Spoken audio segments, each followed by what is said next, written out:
quiero hacer una pregunta hoy. ¿Cómo es el rostro de Jesús? ¿Cómo, según los historiadores, la Biblia, la cultura, cómo sería el rostro de Jesús? ¿Es así realmente el rostro de Jesús como nosotros vemos en las iglesias, en los murales? ¿Hay algún lado donde está descrito específicamente cómo fue el rostro de Jesús? Por supuesto que no hay ninguna evidencia de cómo fue el rostro de Jesús. Pero en el paso de la historia mucha gente ha querido plasmar esa imagen de ese Jesús a través del arte, ¿no? La pintura, las esculturas, murales en centros religiosos, en las iglesias. Entonces tiene mucho este tema de, como has dicho, de hablar, de preguntarnos, de analizar, de cuáles son las evidencias de ese rostro de aquel que fue enviado del Padre del cielo a la tierra para transmitir un mensaje poderoso, un mensaje de servicio, un mensaje de amor, de salvación, de perdón, expresado ahí en la cruz del Calvario. Entonces, el rostro de Jesús. Las diferentes pinturas sobre el rostro de Jesús a través de los siglos. Los registros empiezan a ver de pintura de Jesús recién en el siglo III, en las catacumbas. Siglo III, siglo IV, se dibujaba a Jesús en las catacumbas. Ya todo era muy borroso todavía, porque las técnicas de pintura no eran tan avanzadas. Pero sí ya uno podía ver la silueta de un Jesús de cabello largo y barba, el que ya hasta ahora todavía se usa. Siglo V ya las técnicas de pintura ya uno ve que ya fueron mejorando. Y ahí dibujaron a un Jesús de piel blanca, sin barba, cabello rizado. Se ve que depende de la región, va también la apariencia, ¿verdad?, de Jesús. Siglo VI, cabello negro y nariz puntiaguda. Un Jesús narigón, siempre coinciden con esas características.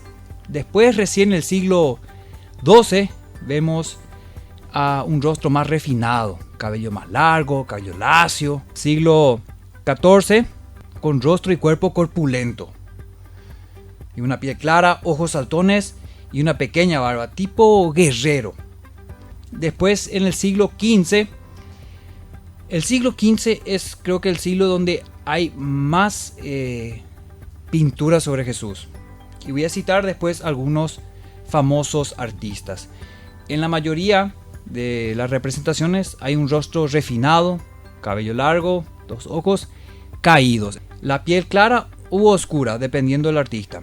Y ahí vamos a encontrar, por ejemplo, La Última Cena de Leonardo da Vinci, que todo el mundo conoce. Muy interesante lo que se ha ido plasmando a través de los siglos sobre Jesús y sobre su rostro. Uno también importante, el manto de Turín, arroja datos sobre cómo pudo haber sido el rostro de Jesús, también llamado el Santo Sudario. Fue la tela que cubrió la cabeza de Jesús. Muestra la imagen de un hombre que presenta marcas y traumas físicos propios de una crucifixión. Ese manto revela esas marcas. Obviamente sus orígenes, el origen de este sudario y su figura hasta el día de hoy son objeto de debate entre científicos, teólogos, historiadores, investigadores, porque no todos coinciden en una data acertada o se acerca. Cada uno tiene su posición, incluso el estudio del carbono 14, ¿no? Entonces ahí hay incluso los puntos utilizados. Yo creo que también la necesidad de las personas de tener la imagen de algo, o en este caso de una deidad, hace que se creen estas cosas, estos objetos. Mucho tiempo se creía que es a ciencia cierta que ese sudario era real. Hoy en día la gente, los científicos quedan, ¿verdad?, con la duda si es realmente de Jesús o si se creó siglos más después para también engañar a las personas. Hay otro cuadro también que me gustaría mencionar, este del rostro, un rostro muy famoso que es el retrato de Tommaso Cavalieri. quien fue tomado como modelo por Miguel Ángel. Miguel Ángel, el famoso pintor. Bueno, siglos después van cambiando la forma de dibujarle a Jesús. Tenemos Jesús más masculino, algunos Jesús ya sin barba. Inclusive se encontró a un Jesús japonés. En el siglo XX ya el cabello corto de Jesús, la piel clara. Y en el siglo XXI tenemos, según los científicos, una imagen más acertada. Los científicos se basan en excavaciones de la región donde vivía Jesús, y también ellos se basan en las características de los judíos de esa época. Hay muchos otros datos que corresponden a ese tiempo de un judío. Y el resultado uno encuentra en internet, también ya se está haciendo famoso esta imagen. Es de un Jesús de cabello corto, oscuro, y barba también oscura, la piel ya morena, no la piel blanca, ojos marrones, nariz también pronunciada, porque ellos dicen que así era el judío del siglo I, o sea, el siglo donde Jesús estaba. La verdad es que el Jesús que nosotros estamos acostumbrados, el Jesús rubio, tiene que ver porque era como que los artistas pertenecían a una cultura con esas características. Y es como también mostrar una supremacía de la raza blanca. Y en muchos siglos eso fue una tendencia contra la esclavitud, contra otras cuestiones. Y al final tenemos un Jesús que en épocas tiene apariencia de griego, un Jesús tiene apariencia de romano, apariencia ya asiática, como mencioné hoy, española, y así cambia a lo que nosotros tenemos hoy en día. Ahora no sabemos realmente cómo fue. Si bien la imaginación occidental es dominante, en otras partes del mundo a menudo se le muestra a Jesús como negro, árabe o hispano. ¿A quién Jesús se le parece? Si no tenemos hoy en día, hasta el día de hoy, no hay algún ADN para analizar, no hay un cabello, no hay nada, porque Jesús no está muerto, resucitó, y no hay nada donde la ciencia pueda agarrar algo, alguna evidencia y decir, bueno, aquí está un cabello de Jesús y de acá vamos a sacar el ADN y acá vamos a hacer su perfil. No hay. Lo que sí hay son las evidencias en la Biblia de cómo era, cómo actuaba, su carácter, y todo lo que compete a su ministerio y vida aquí en la tierra. Cuando uno asiste a una congregación o a una iglesia, cuando uno escucha las lecciones sobre Jesús de sus respectivos maestros, uno se crea una imagen de Jesús. Cuando ya está mayor con sus discípulos, cuando se bautiza, con barba, capaz así medio finito, no tan fuerte, siempre con su túnica, sus zapatillas, su sandalia para ir caminando por las arenas del tiempo, ¿no? Los caminos pedregosos, entrar al bote y todo ello. Siempre nos imaginamos, cuando nos cuentan las historias de la Biblia, cómo pudo haber sido ese rostro, el rostro de Jesús. Pero eso, el cine, las películas en sí tienen mucha influencia. Porque siempre cuando veíamos esas películas de Jesús, la última cena, la crucifixión, la pasión de Cristo, siempre Jesús resalta en su atuendo también. Está en todo el grupete, pero Jesús por ahí usa un tono más claro. Y el más lindo, el más churro es Jesús. Y es porque se le quiere dar pues protagonismo. Tal vez el mensaje que se quiere transmitir también es eso. Porque, vamos a ser sinceros, si a vos te ponen una persona no atractiva, alguien ahí que no llama la atención, veo que no va a tener éxito la película, o no va a tener éxito el cuadro que se está pintando, o no va a llamar la atención. Sí, porque la imagen vende. Hoy en día, si hablamos del marketing, películas, modelos, siempre están los destacados, ¿no?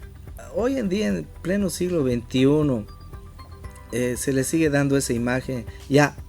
Algunos ya han pasado el límite de reflejar, de revelar un Jesús afeminado, un Jesús muy diferente a lo que es el Jesús de la Biblia. Entonces nosotros tenemos que, aquel que cree en Jesús, aquel que es estudioso de la palabra, tenemos que tener mucho cuidado en lo que nosotros apreciamos y cómo el mundo está en este tiempo lanzando ese mensaje, esa imagen de Jesús. Entonces tenemos que tener cuidados, porque la palabra de Dios en los 10 mandamientos claramente Dios dice: no te hagas imagen, no de lo que hay arriba en el cielo ni abajo. Entonces tenemos que tener mucho cuidado. Ahora, con algún propósito divino, no se ha dejado ninguna pintura. En el tiempo de Jesús no había ni fotografía, nada, son expresiones de los artistas. Entonces por algo, porque si hubiera habido alguna evidencia, algo, yo creo que todo el mundo estaría buscando esa foto, ese algo de... Que iba a ser como el sudario, iba a ser algo, un objeto ya preciado, deseado. Y inclusive la gente se mata por cosas así. Ya el fanatismo llega a tal extremo que ya el mensaje en sí ya no es más de amor, de paz, sino que de quien posee ese artículo. Hay que mencionar que en la Biblia, estuve leyendo, hay una parte donde habla un poquito de la apariencia que tendría Jesús. Y eso está en Isaías 53, capítulo 53. Y específicamente el versículo 2 dice: subirá cual renuevo delante de él, y como raíz de tierra seca. No hay parecer en él, ni hermosura. Le veremos, mas sin atractivo, para que le deseemos. Sin atractivo. Ahí quiero complementar con Isaías 53, 3. Dice: despreciado y desechado entre los hombres, varón de dolores, experimentado en quebranto, y cómo le escondimos de él el rostro. Fue menospreciado y no lo estimamos. ¿A quién Jesús se le parecía? Es muy importante hoy retomar esta enseñanza y aclarar esta pregunta, esta inquietud. ¿Quién fue y quién es Jesús para mi vida? Porque si hacemos de a nivel general, vamos a escuchar una y otra posición, alguna idea, alguna interpretación, conceptos sobre quién era Jesús. Pero vayámonos directo al grano, individualmente. ¿Quién es Jesús para tu vida? Según tu experiencia de vida, de fe, ¿quién es Jesús para ti? Definitivamente va a haber muchas opiniones encontradas acerca de quién fue Jesús. Como ya lo hemos mencionado, son algunas de las muchísimas que hay. Pero la palabra de Dios nos dice que Él fue despreciado. ¿Cuál es el semblante? ¿Cuál es el rostro de esa persona que se siente despreciado o desechado de entre los hombres? ¿Alguna vez usted no se ha sentido despreciado y desechado? ¿Cuál es la expresión del rostro? Y estamos hablando de un dolor muy fuerte, porque este versículo, los que has mencionado también, hablan sobre el tiempo de Jesús en la crucifixión. Si nosotros analizamos todo esto, realmente Jesús pasó muchas experiencias, y describir cómo era, qué sentía, lo podemos asimilar en nosotros cuando nosotros posiblemente pasamos esas experiencias de desprecio, de desecho, de dolor, de quebranto. La Biblia nos revela que Cristo, Dios hecho hombre, no eligió ser físicamente atractivo. Su belleza residía en la gloria de Dios que emanaba de él, y que a él contemplarlo por los demás podían percibirlo. Era muy carismático, muy sociable, muy lleno de amor, porque la gente lo seguía, no solamente por el mensaje, ¿sí? Nunca hubo ojos tan puros y una mirada tan tierna y misericordiosa, la cual ofreció perdón pendiendo en la cruz del Calvario a un ladrón arrepentido en su última hora. Nunca hubo una mirada tan pura y tan llena de amor. Tampoco hubo unos labios tan perfectos para besar con completa sinceridad a esos niños o a los no amados. Nunca han habido manos llenas de amor para tocar a un leproso, como el leproso de Galilea, o consolar a una viuda, a la viuda de Naín, o de sostener, de levantar con esos mismos brazos y mano a Pedro cuando se estaba hundiendo en el mar por esa tormenta. Y esas mismas manos, esos mismos brazos fueron abiertos ahí en la cruz del Calvario y soportaron el dolor cuando le estaban traspasando los clavos allí en la crucifixión. Su rostro expresó y reveló en ese tiempo mucho amor, mucha compasión, mucho dolor, y vuelvo a reiterar, perdón. Porque en Lucas 23:34 Jesús dijo: Padre, perdónalos porque no saben lo que hacen. Quiero animar a todos a mostrar un verdadero rostro de Jesús en nuestras vidas, para que así las personas puedan ver a ese Jesús maravilloso que perdona, que ama, que vive y que reina. Jesús no fue alguien hermoso de semblante, de parecer, fue rechazado, y en la Biblia encontramos tantas evidencias de ello. Por algo, cuando fue traicionado por Judas, le preguntaron: ¿y cómo le vamos a reconocer? Entonces Judas les dijo: bueno, al que le dé un beso. Entonces yo me imagino esa escena, ahí los discípulos reunidos, viene el tumulto, vienen los guardias para apresarle, ahí Judas con el séquito de los eruditos, de los religiosos, y se acerca para besarles porque era uno más de ellos. Y nosotros ya no le vemos físicamente, pero espiritualmente le podemos tener. Y no tenemos que preocuparnos de cómo era su apariencia, de que si tenía cabello largo, si era pelado, si era rubio, si era... Esos son complementos, porque al final de cuentas nuestra adoración no va enfocada en la persona de Jesús, sino en su imagen. Nosotros tenemos que enfocarnos en lo espiritual, en esa conexión real con Él. Por eso creo que las imágenes muchas veces sí son una forma de representación, pero no tienen que ser el fin último. Nosotros tenemos que enfocarnos en el Cristo real, el vivo, el que está ahí sentado a la derecha del Padre, y tener esa comunión con Él. No importa la apariencia y no importa los objetos que le representan a Él. No, esos son accesorios que el humano va poniendo.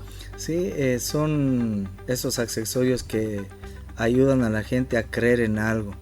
Si vamos a la palabra de Dios, cuando el pueblo de hebreo fue liberado del imperio de los egipcios, ni bien fueron libres, hicieron un becerro de oro. Entonces está implantado en el ser humano eso, ver para creer. Y nosotros creemos, ¿por qué creemos en este Jesús resucitado? ¿Por qué creemos en la palabra de Dios? Porque es la Biblia, que es la palabra de Dios. ¿Por qué creemos en las promesas, en las recomendaciones y en los juicios de Dios? Algunos que ya se han realizado y otros que están por venir. Si Jesús dijo que Él volverá y llevará, va a acontecer. Si Jesús dijo: yo soy el camino, la verdad y la vida, lo creemos por fe.